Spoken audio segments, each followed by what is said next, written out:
Well, good morning. This is Crazy Cheap Chick, and today I'm going to do something a little bit different. I've been wanting to make this video on 4 words that will save you a ton of money.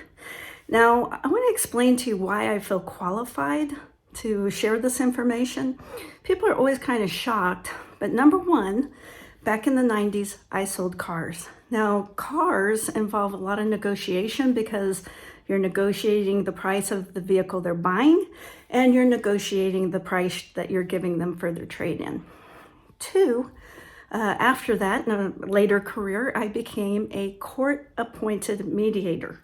And so you're basically meeting with 2 parties who can't agree and trying to get them to reach a resolution in order to keep it out of court. Well, I learned a lot of negotiation tactics in both of these careers. And I want to go back to the car dealership because that's really where I learned most of my skills. Here's what I learned. Back in the 90s, there were hardly any women selling cars. It was all men. They weren't real thrilled to have me there. And I was just kind of thrown in the deep end and had to sink or swim. And so I just watched them as how I learned how to sell cars. And I learned pretty quickly that if someone walks in the door of a car dealership, they want to buy a car because it's not an easy, smooth, or fun process. Usually it takes 2 or 3 hours, and that's not how most people want to spend a Saturday afternoon. So if they walk in, they want a car. And you could usually pretty easily reach an agreement on the car they were buying, but where the process broke down was on their trade-in. And so I thought, I've got to figure this out because, people would get up and storm out. I watched it happen over and over with different salesmen. And I thought there's got to be a better way. And so this is what I did. Back then, it may not be the same now. It's been a lot of years since I sold cars. When they had a trade-in, we had to take a pad out and write down all the information on their trade-in, the VIN number and mileage and features and such. And I never, ever said anything to demean or say anything bad about the vehicle they were trading in. Just the opposite. I only said good things.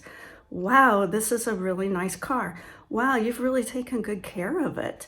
Sometimes the best I could come up with was, you've really gotten your money's worth out of this car. Like, I don't know how you got it here. But I never said anything bad. But what I did do is as I walked around the car writing down my information, I touched every flaw. So if there's a little dent, I would put my finger on that. If there was a tear in the fabric, I touched it.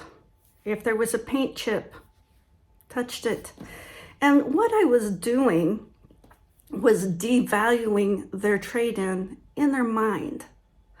And I did that without saying anything mean. I watched other car salesmen, like, oh, this isn't worth very much. And they would say, you could just tell people, you'd see people getting mad.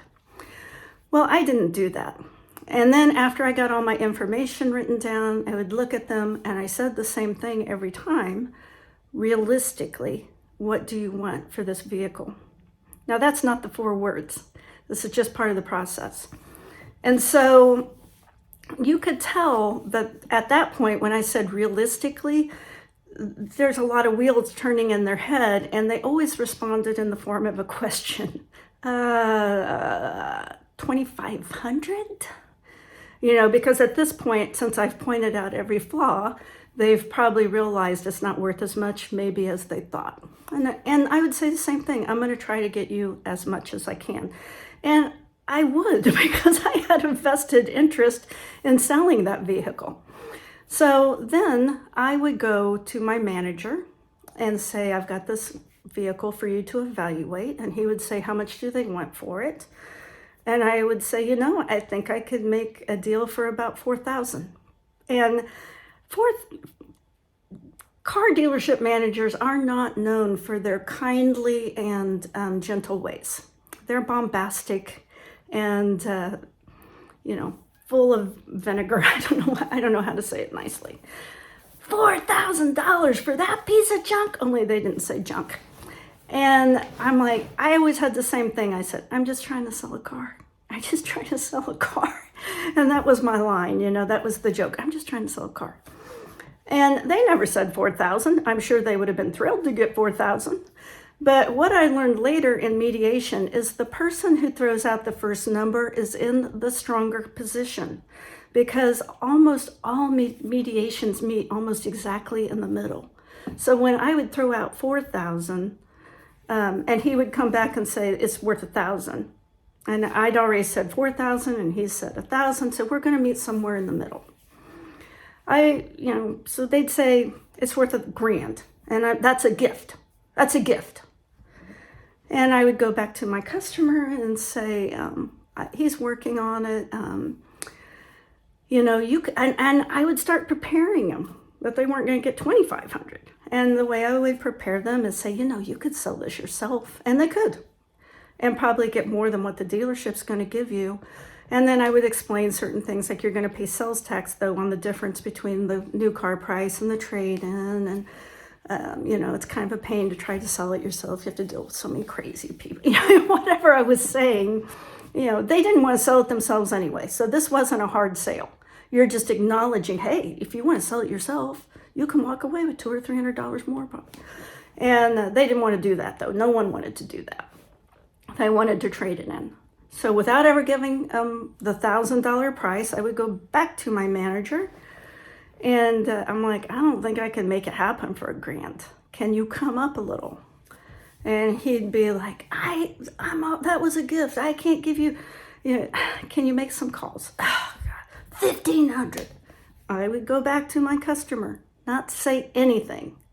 We're really busy today. He's making some calls, and he'll get back to me in a minute with a figure. I'm sorry, you have to wait. Oh, no, it's okay. And I would chit chat with them a little bit more. We're building rapport. And then I would go back to my manager and I'd be like, I think I can make it happen if you can just come up to 2,000, just a little more. And oh my God, I have to make a living, this place has expenses. We gotta be profitable, I can't just, and they'd rant and rave, and I just like, can you do it or not? And get him up to about $2,000. And then once I had that figure, then I would go to my customer and say, I don't think we can get quite to 2,500. Would you be willing to take less? Now, really, the 4 words that you're saying in any negotiation is, would you take less? You could also soften it a little by saying, would you take a little less? Depending on what it is, is that price negotiable? That's 4 words. Is that price negotiable? What's your best price? Would you go lower? Can you do better? You're just throwing it out there softly. Can you do a little better? Can you do better? And so once I had a price a little bit closer to what they had told me they wanted, then I would say, I think we can make this happen if you'll come down just a little to 2,000. And they'd mull it over, okay. Now at this point, people are worn out because they've been there 3 hours. It's almost a hostage situation. And by keeping them out of it, by keeping both sides kind of in the dark and out of it, it made the process easier. And I wasn't lying. I was just helping both sides come to an agreement on price. Okay, so that's where I learned some of my negotiation skills. Now, I'm going to give you an example that happened to me recently. I really wanted a massage chair for my husband because he has back problems. And they're really, really expensive. And I had priced them new, and I'm like, I'm crazy cheap chick. I can't spend that. And so I had been watching them on Facebook Marketplace. There was one I was really interested in. I had it listed for 2,000. That's too high. And I had looked up the serial number. I knew it was 3 years old. I knew they still sold that model, and they sold for about $8,500. And they have it listed for 2,000. So I just watch it, and finally I see them lower it to 1,500. Well, at that point, I decided to contact them, and I went and looked at it. And once again, I didn't say anything bad about the chair, but it had some issues. They had a cat that had kind of scratched on a corner of it. and it was dirty. And people, I don't understand why people don't at least clean things up when they're trying to sell them, but it had issues. But I got in it and it felt delightful. And I'm like, I knew I wanted it. And I knew I could fix some of the cosmetic issues. But I didn't say any of that to them. I walked around the chair and I touched everywhere the cat had scratched. And then I looked them straight in the eye and said, would you take less? Would you take less? That's your 4 words in any time you're buying something. Now, you can say, is the price negotiable? What's your best price? Could you go lower? You can even soften it by saying, would you go a little lower? Can you do a little better? Throw it out there. Now, here's my experience. If I'm buying something on Facebook Marketplace, Craigslist, a garage sale, or even a retail store, I always ask for a discount. And there's only 2 things they can say, yes or no. You're probably never going to see these people again. And about 70% will say yes, and they'll come down a little bit. Now, on the example of this chair, they'd already lowered it from $2,000 to $1,500, and I said, would you take less? And, the thing is, don't say anything bad about the product, compliment it, and then say it in a very respectful and nice tone. Would you take a little less? Could you go a little lower? And you can even soften your voice a little. And what happened with the chair is the guy is like, 1,400? He even said, we've already come down 500. We had it listed at 2,000. And I'm like, I saw that. And I said, it's probably worth that, but I don't know if well, people just want stuff gone. And so they're almost always willing to negotiate. And so when I said, would you take less? 1,400, you got a deal. And so I saved $100 on that particular transaction. But I save money on every transaction because oftentimes I'll go in Home Depot or Lowe's or Menards or some store, and I usually do it on clearance items because that's usually what I'm buying. And I remember last fall I went into I think it was Lowe's, and they had a bunch of cushions marked down, and I'm like, those are some nice cushions. They were 75% off. 75% off. And I grabbed an employee and I said, do you think they'd take any less? And the employee's like, well, they're already 75% off. And I'm like, I know, but I just thought maybe to get rid of them, they would come down a little bit more. And he goes and gets a manager. And I said, could you take a little less? And, he's like, well, they're already 75% off. I'm like, I know, but I just thought maybe to get rid of them to free up the shelf. And he's like, we'll take another 10% off. Now, they sometimes will seem a little dumbfounded, like the gall of this lady, but they almost always do it. And so success makes you bolder. And I have just learned that people will almost always come down. Now, sometimes they'll say, no, that's the lowest price we can go. And I go, okay. And at that point, you have to make a decision.